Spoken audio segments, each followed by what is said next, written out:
Up until last summer, South Carolina was one of a few states that did not have death benefits for officers and firefighters killed in the line of duty.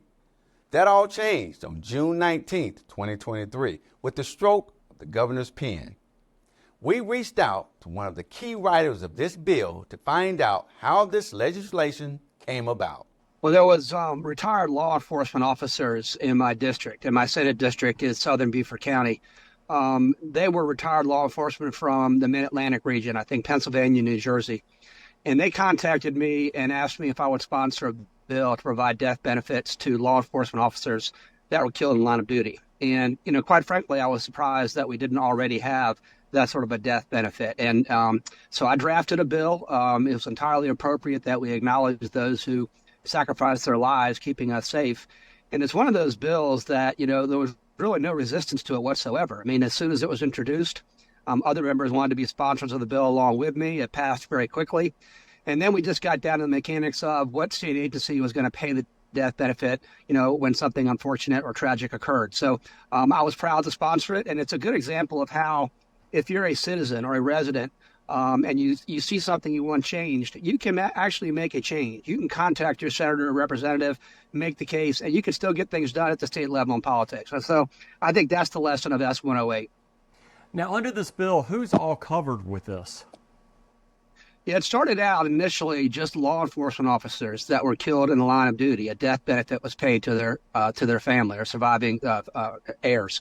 But as it moved through the process, it got amended to add to it firefighters. I mean, firefighters that were killed, in the course of putting out fires or coming to the rescue in situations involving, fire departments. And so that was added. And also we included emergency medical technicians because they're also, putting themselves in very stressful and dangerous situations. So the bill, as finally passed and signed into law by governor, provides a one-time death benefit to the families of those killed in action for law enforcement officers, firefighters, and emergency medical technicians. Now, why was this bill so important in South Carolina? I know before it was passed, I think there were just a handful of states that didn't have something like this. Yeah, I mean, the way you express something you care about and something you value in politics or in government is how do you appropriate taxpayers' money? I mean, that's how we sort through our values. That's how we sort through what we consider to be important.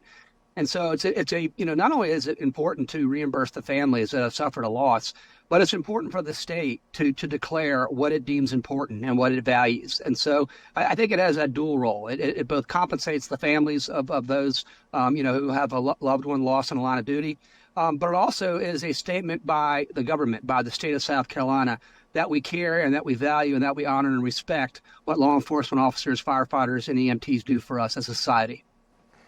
Now, do officers have to do anything ahead of time, like regular insurance, or basically No. as it just kicks in if unfortunately something happens?